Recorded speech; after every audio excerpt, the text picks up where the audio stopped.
নমস্কাৰ creative videos for all education চেনেললৈ মই মনোজ বৰাই সকলোকে স্বাগতম জনাইছোঁ। আজি আমি 10ম শ্ৰেণীৰ বংশগতি আৰু ক্ৰমবিকাশ এই অধ্যায়টোৰ কিছু কথা আলোচনা কৰিম। গতিকে বলক আজি ভিডিঅ'টো আৰম্ভ কৰোঁ।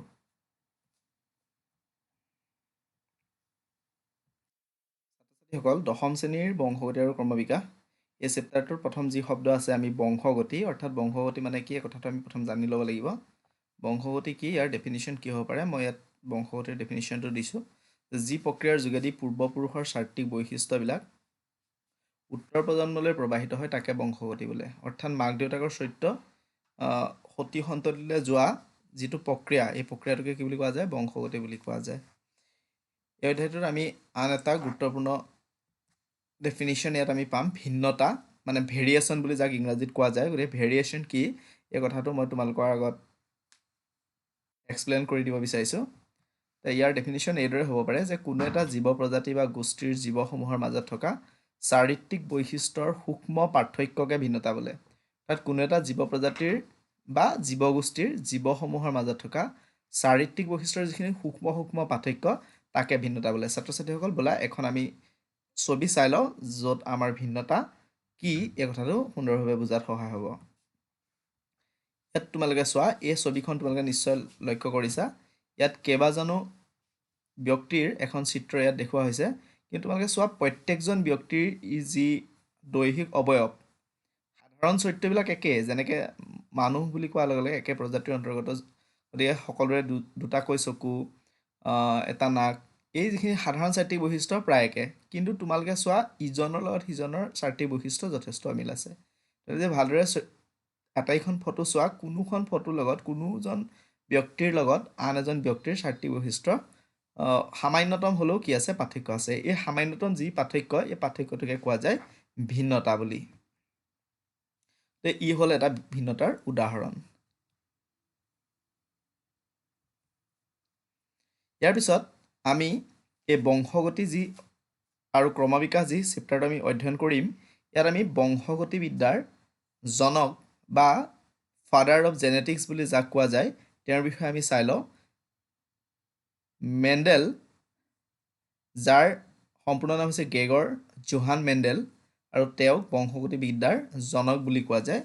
তেওঁৰ বিষয়ে তোমালোকৰ কিতাপত আছে, গতিকে তোমালোকে নিশ্চয় তেওঁৰ বিষয়ে কিতাপৰ পৰা অধ্যয়ন কৰিছা। গতিকে তেওঁৰ বংশগতিৰ ওপৰত তেওঁৱে প্ৰথম বিজ্ঞানসন্মত সূত্ৰ কিদৰে বংশগতৰ চৰিত্ৰ সতি সন্ততিৰ পৰা উত্তৰ পুৰুষলৈ যায় সেই সম্পৰ্কে তেওঁৱে প্ৰথম বিজ্ঞানসন্মত সূত্ৰৰ আৱিষ্কাৰ কৰিছিল, যাৰ বাবে তেওঁক ফাদাৰ অফ জেনেটিক্স অৰ্থাৎ বংশগতিবিদ্যাৰ জনক বুলি কোৱা যায়। গ্ৰেগৰ জোহান মেণ্ডেলৰ ওপৰত তোমালোকৰ কিতাপত যথেষ্টখিনি কথা আছিলে। তেওঁৰ জন্ম হৈছিল 1822 আৰু তেওঁৰ মৃত্যু হৈছিল 1884। তেওঁ সাধাৰণতে কি আছিল, মেণ্ডেল ধৰ্মীয় মঠত শিক্ষা লাভ কৰিছিল। তেওঁ ভিয়েনা বিশ্ববিদ্যালয়ৰ বিজ্ঞান আৰু অংক শাস্ত্ৰ পঢ়িবলৈ তেওঁ গৈছিল। শিক্ষকতা বৃত্তিৰ বাবে লাগতিয়াল প্ৰমাণ পত্ৰৰ পৰীক্ষাত অকৃতকাৰ্য হৈছিল।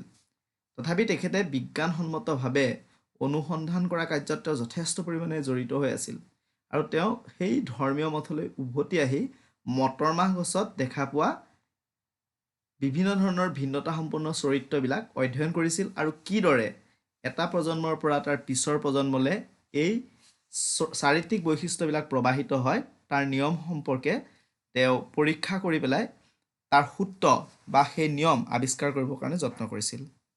ব'লা আমি ইয়াৰ পিছৰ অংশলৈ আগবাঢ়োঁ।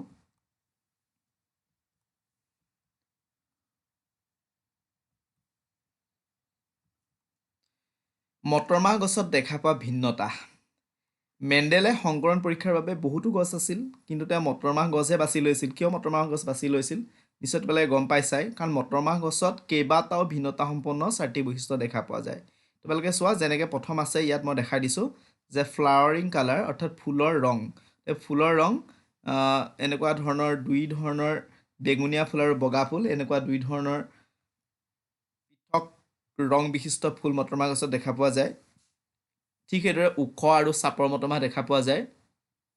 ঠিক সেইদৰে তোমাৰ গ্ৰীণ মটৰমাহ আৰু যিটো য়েল্ল' কালাৰৰ মটৰমাহ অৰ্থাৎ যিটো দুটা ভিন্ন ৰঙৰ মটৰমাহৰ বীজ দেখা পোৱা যায়। তাৰোপৰি আকৌ বীজৰ যিটো গঠন এই গঠনটো দুটা ভিন্ন চাৰ্টি বৈশিষ্ট্যৰ দেখা পোৱা যায় যেনেকৈ তোমাৰ কিছুমান বীজ একদম সুন্দৰ ঘূৰণীয়া হয় আৰু কিছুমান অকণমান সুতৰা বীজ হয় গতিকে ঘূৰণীয়া বীজ আৰু সুতৰা বীজ তাৰপিছত মটৰ মাহৰ যিটো চেৰটোৰ কালাৰটো কিছুমান গ্ৰীণ হয় আৰু কিছুমান এনেকুৱা য়েল্ল' হয় তাৰপিছত তোমাৰ এই মটৰ মাহৰ যিটো বীজপত্ৰ আছে সেই বীজপত্ৰৰ যিটো শ্বেপ সেই শ্বেপটো কিছুমানত এই ইয়াত চিত্ৰত দেখুওৱাৰ নিচিনা একদম পূৰা সমান হয় আৰু কিছুমানত এনেকুৱা অলপ পাক খোৱা নিচিনা হয় তাৰ লগতে যিটো ফ্লাৱাৰিং পজিশ্যন মানে ফ্লাৱাৰ যিটো পজিশ্যন অৰ্থাৎ ফুলৰ যিটো অৱস্থান ইয়াত চোৱা এই দুইপাহ ফুল কিছুমান ফুল এইদৰে ইয়াৰ পৰা এনেকৈ ছাইডৰ পৰা ওলায় কিছুমান এনেধৰণে ওলায় গতিকে ফুলৰ যিটো ওলোৱাৰ যিটো অৱস্থান এই অৱস্থানটো মটৰমাহ গছত ভিন্ন হোৱা দেখা পোৱা যায় যিহেতু মটৰমাহ গছত খুব সুন্দৰভাৱে ভিন্নতা পৰিলক্ষিত হয়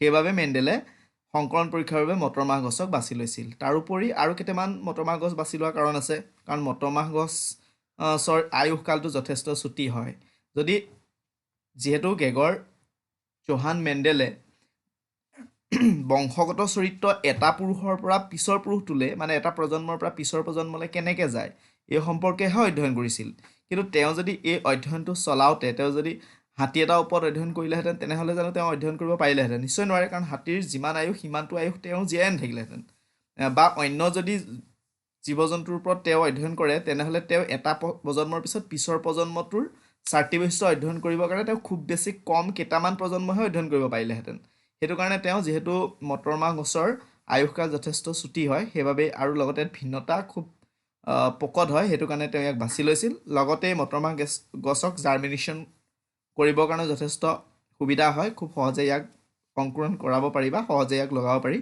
তেওঁ সেইকাৰণে তেওঁ কি কৰিছিলে মটৰমাহ গছত দেখা পোৱা বিভিন্ন চাৰ্টি বৈশিষ্ট্যক তেওঁ পৰীক্ষাৰ আওতালৈ আনিছিল এতিয়া তেওঁ এনেকুৱা ভিন্ন ভিন্ন চাৰ্টি বৈশিষ্ট্য থকা দুজোপা উদ্ভিদৰ মাজত প্ৰথমবাৰ ক্ৰছ কৰিছিল আৰু ক্ৰছ কৰি তাৰ ৰিজাল্ট কেনেকুৱা হয় তেওঁ অধ্যয়ন কৰিছিল ইয়াত চোৱা তেওঁ ভিন্নতাসম্পন্ন উদ্ভিদৰ মাজত তেওঁ ক্ৰছ কৰি চাইছিল আৰু ইয়াতে মই উদাহৰণ হিচাপে এজোপা ওখ আৰু এজোপা চাপৰ মটৰমাহ গছৰ মাজত তেওঁ অধ্যয়ন কৰি পেলাই কি ৰিজাল্ট পাইছিল সেই সম্পৰ্কে মই তোমালোকৰ লগত আলোচনা কৰিম ইয়াত চিত্ৰ তোমালোকক দেখুৱাইছে তোমালোকে নিশ্চয় মন কৰিছা যে ইয়াত এজোপা ওখ মটৰমাহ গছ আছে আৰু এজোপা চাপৰ মটৰমাহ গছ লৈছিল তেওঁ এজোপা ওখ মটৰমাহ গছ লৈছিল আৰু এজোপা চাপৰ মটৰমাহ গছ লৈছিল আৰু তেওঁ সেই ওখ মটৰমাহ গছজোপাৰ লগত চাপৰ মটৰমাহ গছজোপাৰ ক্ৰছ পলিনেশ্যন কৰিছিল অৰ্থাৎ কি কৰিছিল ইক্তৰ পৰাগযোগ ঘটাই দিছিল মানে এই চাপৰ মটৰমাহ গছৰ পৰা পলেন গ্ৰেইন আনি অৰ্থাৎ পৰাগৰেণু আহি তেওঁ এই ওখ মটৰমাহ গছৰ গৰ্ভমুণ্ডত লগাই দিছিল তেতিয়া সেই পৰাগৰেণু গৈ পেলাই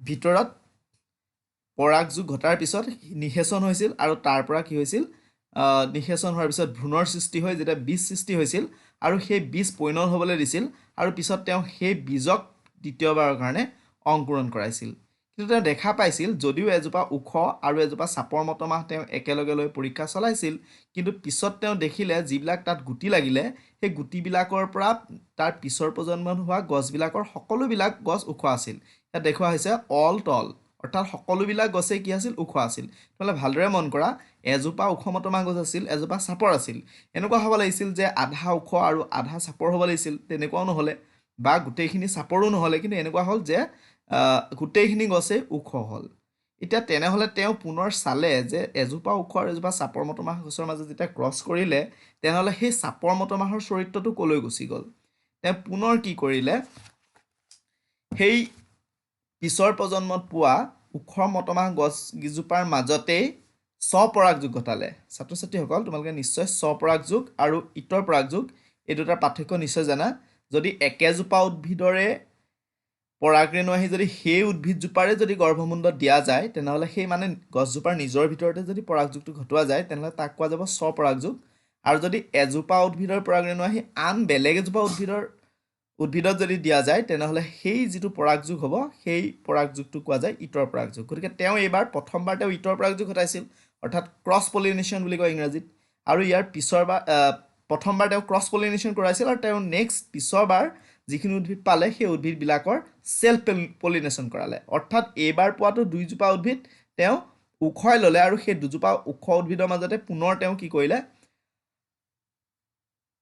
স্বপৰাগযোগ ঘটালে আৰু স্বপৰাগযোগ ঘটাৰ পিছত তেওঁ দেখিবলৈ পালে এইবাৰ 4জোপা মটৰমাহ গছৰ ভিতৰত যি 4জোপা মটৰমাহ গছ তাৰ পৰা সৃষ্টি হ'ল, মানে 4জোপাই নহয়, তাতকৈ বেছি হৈছে, কিন্তু যিটো ৰেচিঅ' উলিয়াইছিলে সেই ৰেচিঅ'তে তেওঁ দেখিলে যে যিমানখিনি মটৰমাহৰ অংকুৰণ হ'ল তাৰে ভিতৰত যদি আমি 4জোপাৰ ভিতৰত কথাটো যদি আমি আলোচনা কৰোঁ তেনেহ'লে 3জোপা মটৰমাহ গছ কি হ'ল, ওখ হ'ল, তাৰ পৰিৱৰ্তে এজোপা মটৰমাহ গছ চাপৰ হ'ল। কথাটো লক্ষ্য কৰা, প্ৰথমতে ওখ আৰু চাপৰ মটৰমাহ গছৰ মাজত ক্ৰছ কৰিলে, কিন্তু ৰিজাল্টত গোটেইখিনি ওখ গছেই পালে, অল তল।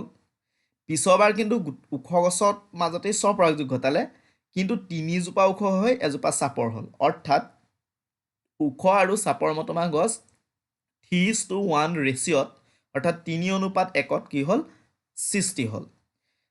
তেওঁ ইয়াৰ পৰা এটা কথা গম পালে যে ওখ মটৰমাহ গছ ইয়াত 3জোপা হৈছে আৰু চাপৰ মটৰমাহ গছ এজোপা হৈছে, অৰ্থাৎ এই F1 প্ৰজন্মত যিজোপা আমি ওখ গছ পাইছিলোঁ সেই ওখ মটৰমাহ গছজোপা দেখাত ওখ আছিল, কিন্তু তাৰ জিনত সেই চাপৰ মটৰমাহ গছজোপাৰ চৰিত্ৰও আছিল। সেই জিনত থকা চাপৰ মটৰমাহ গছৰ চৰিত্ৰই পৰৱৰ্তী সময়ত প্ৰভাৱ পেলাই 3জোপা ওখ হোৱাৰ পৰিৱৰ্তে এজোপা মটৰমাহ গছ কি কৰিছিল, চাপৰ উৎপন্ন কৰিছিল। এইটো খুব ধুনীয়াকৈ ইয়াত দেখুওৱা হৈছে। চোৱা, ইয়াত এজোপা ওখ মটৰমাহ গছ লোৱা হৈছে আৰু এজোপা চাপৰ মটৰমাহ গছ লোৱা হৈছে।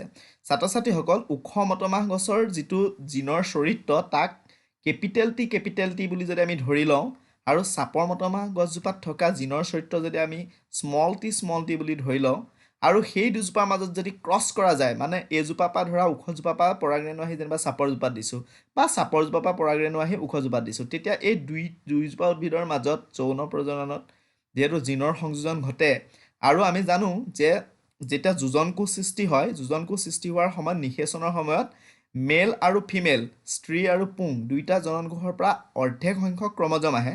সেইটো কাৰণে ইয়াৰ পৰা যদি আমি এটা স্মল টি, ইয়াৰ পৰা যদি এটা কেপিটেল টি আহে আৰু ইয়াৰ পৰা যদি এটা স্মল টি আহে, তেনেহ'লে তাত কি হ'ব, কেপিটেল টি স্মল টি চৰিত্ৰ পাব। আৰু যদি এই কেপিটেল টিৰ লগত এই স্মল টিটো আহে, তেতিয়াও কেপিটেল টি স্মল টি চৰিত্ৰ পাব। আৰু যদি এই কেপিটেল টিৰ লগত ইয়াত স্মল টি আহে, কেপিটেল টি স্মল টি চৰিত্ৰ পাব। মানে এই উদ্ভিদকেইজোপাৰ জিনত কেনেকুৱা হ'ব, জিনত চাৰিটি বৈশিষ্ট্য কি হ'ব, কেপিটেল টি স্মল টি হ'ব, কিন্তু গছকেইজোপা দেখাত কি হ'ব, ওখ হ'ব। তেনেহ'লে এই কথাটো লক্ষ্য কৰা যে চাপৰ মটৰমাহ গছৰ চাৰিটি বৈশিষ্ট্য আছিলে স্মল টি, অৰ্থাৎ স্মল টিয়ে চাপৰ মটৰমাহ গছৰ চাৰিটি বৈশিষ্ট্যক প্ৰতিনিধিত্ব কৰিছে। আনহাতে কেপিটেল টিয়ে ওখ মটৰমাহ গছৰ চাৰিটি বৈশিষ্ট্য প্ৰকাশ কৰিছে। কিন্তু ইয়াত এই যিকেইজোপা গছ এইবাৰ ওখ হ'ল, এই ওখ গছকেইজোপা কিন্তু স্বাভাৱিক ওখ নহয়। এই গছকেইজোপা ওখ হয়, কিন্তু ইহঁতৰ জিনত ওখ চাপৰ দুইটাৰে চৰিত্ৰ আছে। কিন্তু ওখ চাপৰ দুইটা চৰিত্ৰ থাকিলেতো ইহঁত ওখ হৈছে, তাৰমানে স্মল টি থাকিলেও কেপিটেল টি যদি আহে, তেনেহ'লে ইহঁতে তাত কোনো ধৰণৰ কি কৰিব পৰা নাই, প্ৰভাৱ বিস্তাৰ কৰিব পৰা নাই। অৰ্থাৎ প্ৰথম প্ৰজন্মত, যাক এক সংকৰণ বুলি কোৱা হৈছে, সেই প্ৰথম এক সংকৰণ পৰীক্ষাত গোটেইখিনি উদ্ভিদেই কেনেকুৱা দেখা পোৱা গৈছে, ওখহে দেখা পোৱা গৈছে। ইয়াৰ পিছত মেণ্ডেলে কি কৰিলে চাই যাবা।